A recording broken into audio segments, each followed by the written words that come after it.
सभी को स्वागत। पुणी थे आज आम नवम अध्याय दशम श्रेणी जीव विज्ञान आम परिवेश आवर एनवायरनमेंट आरंभ करवा। आम पृथ्वी ये सौरजगत एक स्वतंत्र स्थान अधिकार करे। यार कारण हूँ सूर्य ठारू 149.6 न्यूटन किलोमीटर दूर बुध शुक्र पर तृतीय स्थान में रही आम पृथ्वी। यह सूर्य ठारू एभली दूरतार रही जो पृथ्वी सूर्य ठारू एक निर्दिष्ट तापमात्रा पाए। फल पृथ्वी पृष्ठ जीवन संभव हो पार। तेणु आम आज ये पृथ्वी विषय भल भाव बुझा। आम परिवेश बा परिवेश क्या कह जीव को घेरी जीवन प्रक्रिया उपर प्रभाव पकाउथिबा प्रकृतिर समस्त उपादान को परिवेश कह विषय आम अधिक जान।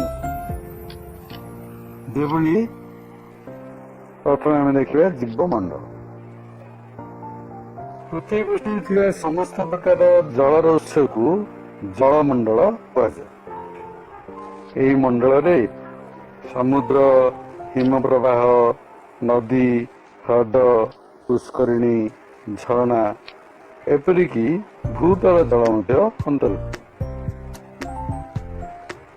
से पृथ्वी पृष्ठ 640 किमी ऊपर पर्यंत व्यापी अंचल हूँ वायुमंडल। एथिरे 68.62% जबखारजान 20.84% अम्लजान 0.03 अंगारकाम्ल एवं किसी परिमाण जलीय बाष्प और अन्य गैस रही।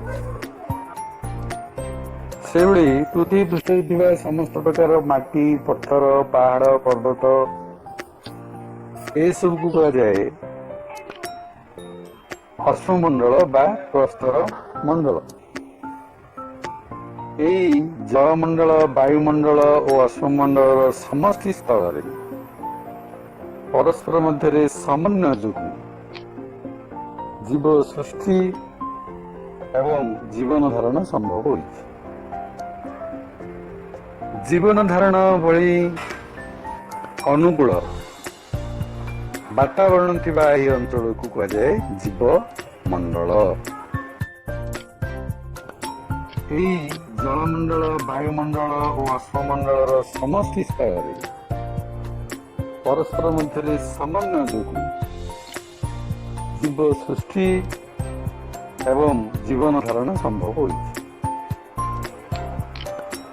देखा जीवमंडल मुख्य उपादान कौन। जीवमंडल अर्थ केवल समस्त जीव मान समष्टि नुहे। जीव जगत सहित संश्लिष्ट परिवेश को जीवमंडल अंतर्गत।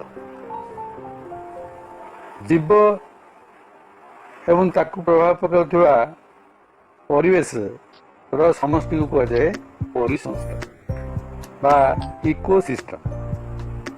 पृथ्वीर ये जीवमंडल असंख्य परिसंस्था को नहीं गठित।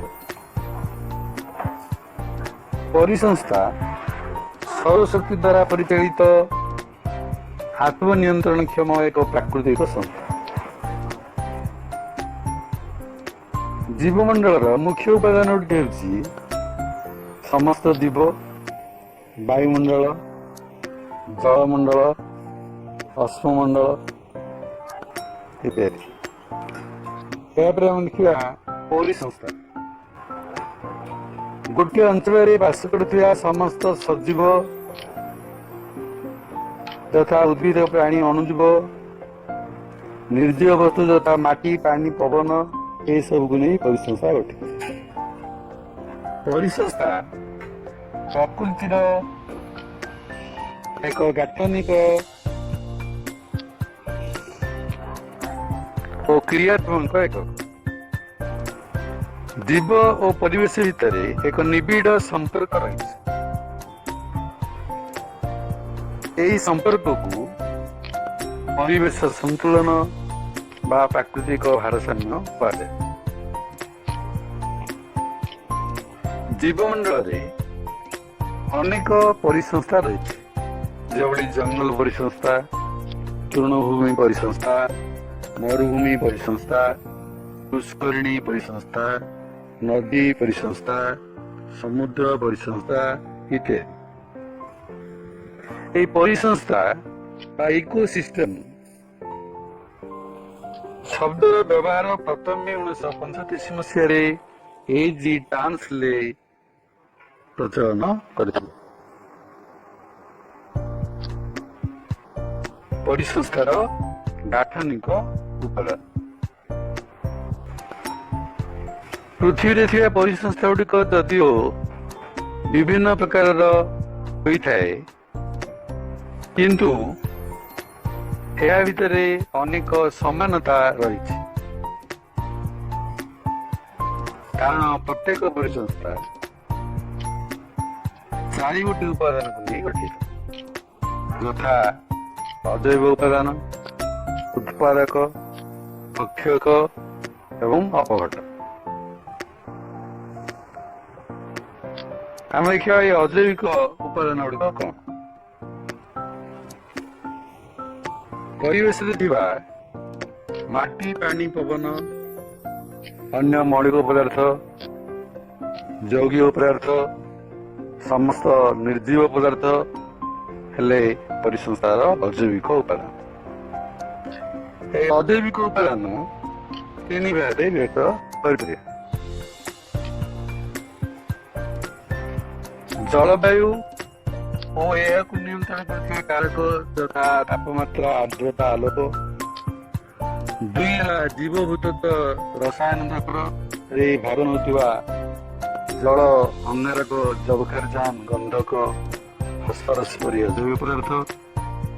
ତିନି ହେଲା ପୁଷ୍ଟିସାର, ସ୍ନେହସାର, ଶ୍ୱେତସାର ପରି ଜୈବିକ ପଦାର୍ଥ, ଯାହା ଜୀବ ଶରୀର ଗଠନରେ ସାହାଯ୍ୟ କରିବା ସହ ଜୈବିକ ଅଜୈବ ଉପାଦାନମାନଙ୍କ ମଧ୍ୟରେ ସଂଯୋଗ ସୃଷ୍ଟି କରନ୍ତି।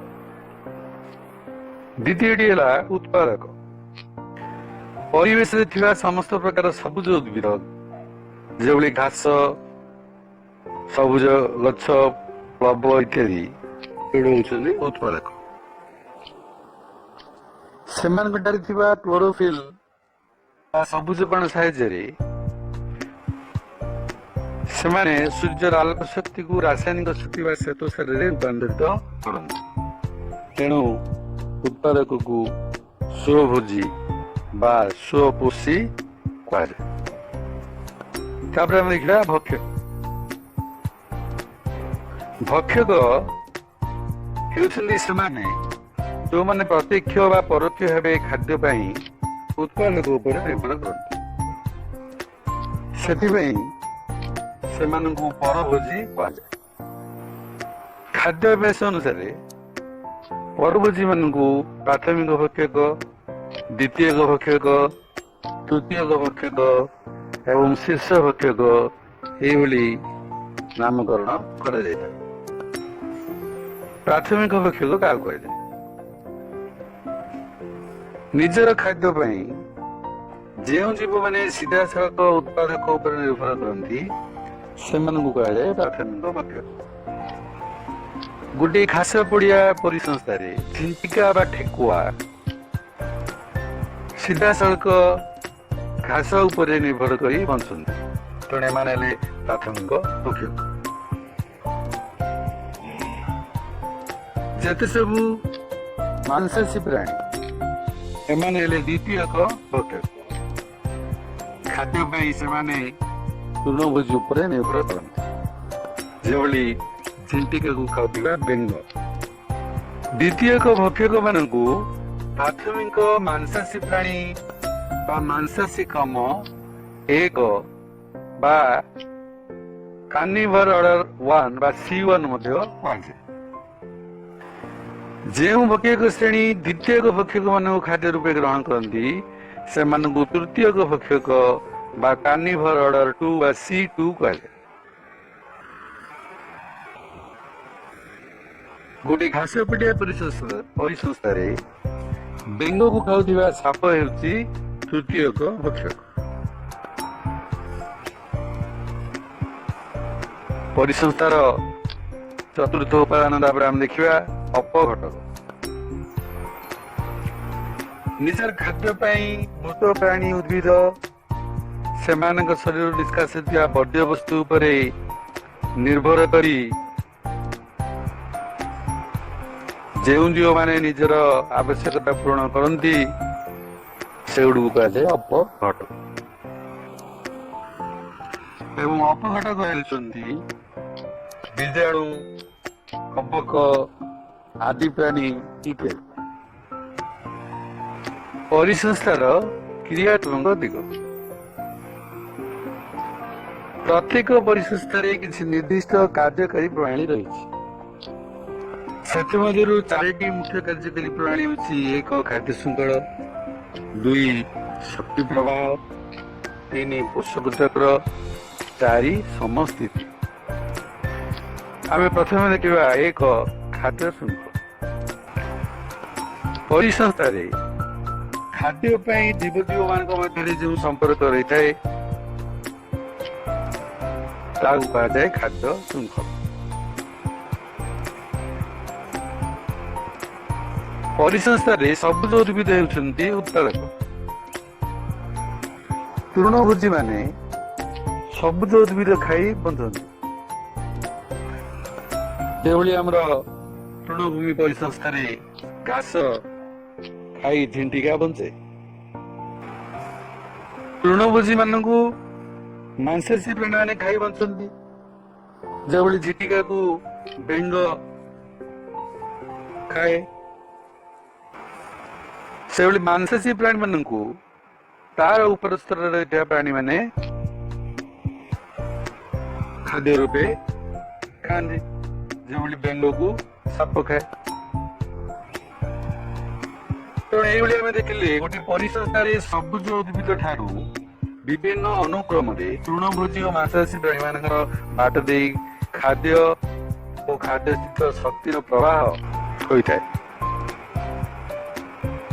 ଏହାକୁ ଖାଦ୍ୟ ଶୃଙ୍ଖଳ କୁହାଯାଏ।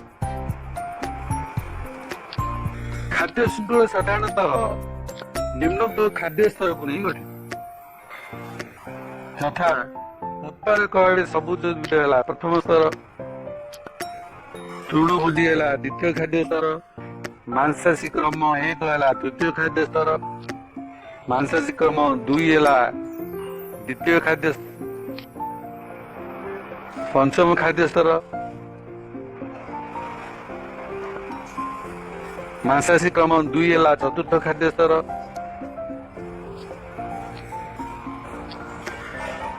ଏବଂ ଖାଦ୍ୟ ଶୃଙ୍ଖଳର ଶେଷରେ ଥିବା ପ୍ରାଣୀକୁ ଶୀର୍ଷ ଭକ୍ଷକ କୁହାଯାଏ। ଚାର୍ଲସ ଏଲଟନ ଜଣେ ଇଂରେଜ ପରିବେଶବିତ୍ ବିଭିନ୍ନ ପରିସଂସ୍ଥାରେ ଦେଖାଯାଉଥିବା ଖାଦ୍ୟ ଶୃଙ୍ଖଳକୁ ଅନୁଧ୍ୟାନ କରି ସେ ଏହି ଉପସଂହାରରେ ପହଞ୍ଚିଛନ୍ତି ଯେ ଯେକୌଣସି ଖାଦ୍ୟ ଶୃଙ୍ଖଳରେ ଖୁବ୍ ବେଶରେ 5ଟି ଖାଦ୍ୟ ସ୍ତର ହିଁ ଥାଏ, କାରଣ ଗୋଟିଏ ଖାଦ୍ୟ ସ୍ତରରୁ ଅନ୍ୟ ଗୋଟିଏ ଖାଦ୍ୟ ସ୍ତରକୁ ଶକ୍ତିର ପ୍ରବାହ ସମୟରେ କିଛି ପରିମାଣର ଶକ୍ତି ଉତ୍ତାପ ରୂପରେ ବାତାବରଣକୁ ଚାଲିଯାଏ। ତେଣୁ କ୍ରମ ଅନୁସାରେ ପ୍ରତ୍ୟେକ ଖାଦ୍ୟ ସ୍ତର ତାର ପୂର୍ବ ଖାଦ୍ୟ ସ୍ତରଠାରୁ ଶକ୍ତି କମ୍ ହୁଏ ଏବଂ ପଞ୍ଚମ ଖାଦ୍ୟ ସ୍ତର ବା ଶେଷ ସ୍ତରରେ ଏହି ଶକ୍ତିର ପରିମାଣ ନଗଣ୍ୟ ହୋଇଥିବାରୁ ଏହା ଉପରେ ନିର୍ଭର କରି ଷଷ୍ଠ ସ୍ତରର ଜୀବ ବଞ୍ଚିବା ଅସମ୍ଭବ। ଖାଦ୍ୟ ଶୃଙ୍ଖଳର ମହତ୍ତ୍ୱ। ଖାଦ୍ୟ ଶୃଙ୍ଖଳକୁ ଅନୁଧ୍ୟାନ କଲେ ଆମେ ଗୋଟିଏ ପରିସଂସ୍ଥାରେ ପ୍ରାଣୀ ମାନଙ୍କ ମଧ୍ୟରେ ଥିବା ଖାଦ୍ୟ ଓ ଖାଦକ ସମ୍ପର୍କ ବିଷୟରେ ଜାଣିପାରିବା। ଦୁଇ, ଏହା ଦ୍ୱାରା ଗୋଟିଏ ପରିସଂସ୍ଥାରେ ଘଟୁଥିବା ଶକ୍ତି ପ୍ରଭାବ ବିଷୟରେ ଜାଣିପାରିବା। ତିନି, ଗୋଟିଏ ପରିସଂସ୍ଥାରେ ବିଷାକ୍ତ ପଦାର୍ଥ ଗୁଡିକ ଚଳନ ବିଷୟରେ ମଧ୍ୟ ଆମେ ଜାଣିପାରିବା। ଖାଦ୍ୟ ଜାଲି ପରିବେଶରେ ଆମେ ଯଦି ଦେଖିବା, ଗୋଟିଏ ପ୍ରକାର ଖାଦ୍ୟକୁ ଅନେକ ପ୍ରକାର ପ୍ରାଣୀ ଖାଆନ୍ତି। ମଣିଷ ବେଳେ ବେଳେ ତୃଣଭୋଜୀ ହୋଇପାରେ, ମାଂସାଶୀ ବା ସି1 ହୋଇପାରେ, ସର୍ବଭୋଜୀ ମଧ୍ୟ ହୋଇପାରେ। ସଂକ୍ଷେପରେ କହିଲେ, ପରିବେଶରେ ଗୋଟିଏ ଜୀବ ବିଭିନ୍ନ ପ୍ରକାର ଖାଦ୍ୟ ଖାଇ ବଞ୍ଚୁଥିବାରୁ ସେମାନେ ବିଭିନ୍ନ ସ୍ତରରେ ରହିପାରିବେ। ତେଣୁ ପରିବେଶରେ ଖାଦ୍ୟ ଶୃଙ୍ଖଳ ଗୁଡିକ ସରଳ ରେଖା ପରି ନ ହୋଇ ଶାଖା ପ୍ରଶାଖା ପରି ଛନ୍ଦାଛନ୍ଦି ହୋଇ ରହିଥାନ୍ତି। ଏହାକୁ ଖାଦ୍ୟ ଜାଲି କୁହାଯାଏ। ଏହି ଚିତ୍ରଟି ଆମେ ଦେଖିବା କିଭଳି ତୃଣଭୂମି ପରିସଂସ୍ଥାରେ ସିଂହ ଖାଦ୍ୟର ବିଭିନ୍ନ ସ୍ତରରେ ରହୁଛି ଏବଂ ଖାଦ୍ୟ ଶୃଙ୍ଖଳ ଗୁଡିକ ଛନ୍ଦାଛନ୍ଦି ରହିଛନ୍ତି। ତେଣୁ ଏହାକୁ ଖାଦ୍ୟ ଡାଲି କୁହାଯାଏ। ଏହାପରେ ଆମେ ଦେଖିବା ପରିସଂସ୍ଥାରେ ଶକ୍ତିର ପ୍ରବାହ। ପରିସଂସ୍ଥାରେ ଶକ୍ତିର ପ୍ରବାହ ସୂର୍ଯ୍ୟଙ୍କ ଠାରୁ ଆରମ୍ଭ ହୋଇ ଉତ୍ପାଦକ ତୃଣଭୋଜୀ ମାଂସାଶୀ କ୍ରମ 1, ମାଂସାଶୀ କ୍ରମ 2 ତଥା ଶୀର୍ଷ ଭକ୍ଷକ ଠାରେ ଖାଦ୍ୟ ଜରିଆରେ ପହଞ୍ଚେ। ଯେକୌଣସି ପରିସଂସ୍ଥାରେ ଶକ୍ତିର ପ୍ରବାହ ସୂର୍ଯ୍ୟ ଠାରୁ ଆରମ୍ଭ ହୋଇ ଶେଷରେ ଅପଘଟକ ନିକଟରେ ସିଧାସଳଖ ଏକ ଦିଗରେ ପ୍ରବାହିତ ହୋଇଥାଏ। ଏଇଠି ଆମର ଚିତ୍ରରେ ଦେଖିବା, ସୂର୍ଯ୍ୟାଲୋକରୁ ଶକ୍ତି ଆସିଲା ଉତ୍ପାଦକ ପାଖକୁ, ତାପରେ ପ୍ରାଥମିକ ଭକ୍ଷକ, ତାପରେ ଦ୍ୱିତୀୟକ ଭକ୍ଷକ, ତାପରେ ତୃତୀୟକ ଭକ୍ଷକ ଏବଂ ଏହି ସବୁ ଜୀବମାନଙ୍କ ଠାରୁ ଅପଘଟକ ପାଖକୁ ଗଲା। ଅପଘଟକ ଠାରେ ଶକ୍ତିର ପ୍ରବାହ ବନ୍ଦ ହୋଇଗଲା। ତେଣୁ ଏହା ଏକ ତରଫା, ଶକ୍ତିର ପ୍ରବାହ ଏକ ତରଫା। ଏହା ଛଡା ପରିସଂସ୍ଥାରେ ଶକ୍ତିର ପ୍ରବାହ ତାପଗତି ବିଜ୍ଞାନର ଦୁଇଟି ନିୟମ ଅନୁଯାୟୀ ହୋଇଥାଏ। ପ୍ରଥମ ନିୟମ ହେଲା, ଶକ୍ତି ଗୋଟିଏ ରୂପରୁ ଅନ୍ୟ ରୂପକୁ ରୂପାନ୍ତରିତ ହୋଇଥାଏ, କିନ୍ତୁ ଏହାର ବିଲୟ ଘଟେ ନାହିଁ କି ଏହା ସୃଷ୍ଟି ହୋଇପାରେ ନାହିଁ। ଏବଂ ଦ୍ୱିତୀୟ ନିୟମ ଅନୁଯାୟୀ ଯେକୌଣସି କ୍ଷେତ୍ରରେ ଶକ୍ତିର ରୂପାନ୍ତରଣ ବା ସ୍ଥାନାନ୍ତରଣ ସମ୍ପୂର୍ଣ୍ଣ ଭାବେ ହୋଇନଥାଏ। କିଛି ଶକ୍ତି ତାପ ରୂପେ ଅପସାରିତ ହୋଇଯାଇଥାଏ। ସେ ଦୃଷ୍ଟିରୁ R.L. ଲିଣ୍ଡମାନ ଜଣେ ପରିବେଶବିତ୍ 1942 ମସିହାରେ ବିଭିନ୍ନ ପୁସ୍ତକରେ ମିଳୁଥିବା ଶକ୍ତିର ପରିମାଣକୁ ଅଧ୍ୟୟନ କରି 10% ନିୟମ ବା 10% ନିୟମ ପ୍ରଣୟନ କଲେ। ଉଦାହରଣ ସ୍ୱରୂପ, ଯଦି ଗୋଟିଏ ପରିସଂସ୍ଥାରେ ଉତ୍ପାଦକ ସ୍ତରରେ ଶକ୍ତିର ପରିମାଣ 100 କ୍ୟାଲୋରି ହୁଏ, ତେବେ ତୃଣଭୋଜୀ ସ୍ତରରେ ଏହି ଶକ୍ତିର ପରିମାଣ 10 କ୍ୟାଲୋରି ହେବ। ମାଂସାଶୀ ସ୍ତରରେ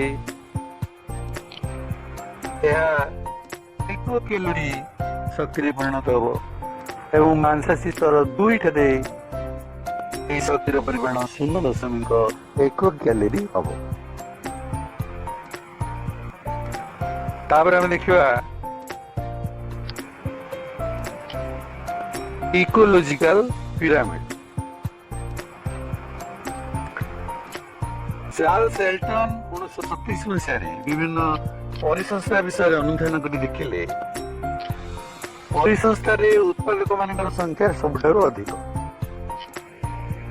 ଏବଂ ଦ୍ୱିତୀୟ ଭକ୍ଷକ ତଥା ଶୀର୍ଷ ଭକ୍ଷକ ସଂଖ୍ୟା ଆଡକୁ ଆମେ ଗଲେ ଏଇ ସଂଖ୍ୟା କମି କମି ଯାଏ। ତେଣୁ ସଂଖ୍ୟା ଅନୁସାରେ ଏମାନଙ୍କୁ ସଜେଇ ରଖିଲେ ଏହା ଏକ ପିରାମିଡ ପରି ଦେଖାଯିବ। ଏହାକୁ ସଂଖ୍ୟା ପିରାମିଡ କୁହାଯାଏ। ଏଇ ଚିତ୍ରରେ ଦେଖ, ଉତ୍ପାଦକର ସଂଖ୍ୟା ସବୁଠୁ ଅଧିକ, ତେଣୁ ତଳେ ରହିଲା। ଧୀରେ ଧୀରେ ପ୍ରାଥମିକ ବକ୍ଷକ, ଦ୍ୱିତୀୟକ ବକ୍ଷକ ଏବଂ ତୃତୀୟକ ବକ୍ଷକ ମାନଙ୍କର ସଂଖ୍ୟା କମି କମି ଯିବାରୁ ଏହା ଏକ ପିରାମିଡ ଆକାର ଧାରଣ କଲା। ଏହା ବ୍ୟତୀତ ଆହୁରି ଦୁଇ ପ୍ରକାର ପିରାମିଡ ପରିସଂସ୍ଥାରେ ଦେଖାଯାଏ। ସେ ଭିତରୁ ଗୋଟେ ହେଲା ଜୈବିକ ବସ୍ତୁତ୍ୱ ପିରାମିଡ। ଅର୍ଥାତ୍ ପରିସଂସ୍ଥାରେ ଆମେ ଯଦି ଜୀବମାନଙ୍କର ଜୈବିକ ବସ୍ତୁତ୍ୱ ଉତ୍ପାଦକ ସ୍ତର ଠାରୁ କ୍ରମାଗତ ଭାବେ ଶୀର୍ଷ ସ୍ତର ପର୍ଯ୍ୟନ୍ତ ଯିବା, ତାହେଲେ କ୍ରମାଗତ ଭାବେ କମି କମି ଯାଏ ଏବଂ ଏହା ମଧ୍ୟ ପିରାମିଡ ଆକାର ଧାରଣ କରେ। ଏହାକୁ ଜୈବ ବସ୍ତୁତ୍ୱ ପିରାମିଡ କୁହାଯାଏ। ସେହିଭଳି ଶକ୍ତିର ଉପଲବ୍ଧ ପରିମାଣ ଅନୁସାରେ ଆମେ ଯଦି ଉତ୍ତର ସ୍ତରରୁ ଶୀର୍ଷ ବକ୍ଷକ ପର୍ଯ୍ୟନ୍ତ ଶକ୍ତିର ପରିମାଣକୁ ଲକ୍ଷ୍ୟ କରିବା, ତେବେ କ୍ରମାଗତ ଭାବେ କମି କମି ଯାଉଥିବାର ଦେଖିବେ। ଏହାକୁ ସଜାଇ ରଖିଲେ ମଧ୍ୟ ପିରାମିଡ ଆକାର ଧାରଣ କରିବ। ଏହାକୁ ଆମେ ଶକ୍ତି ପିରାମିଡ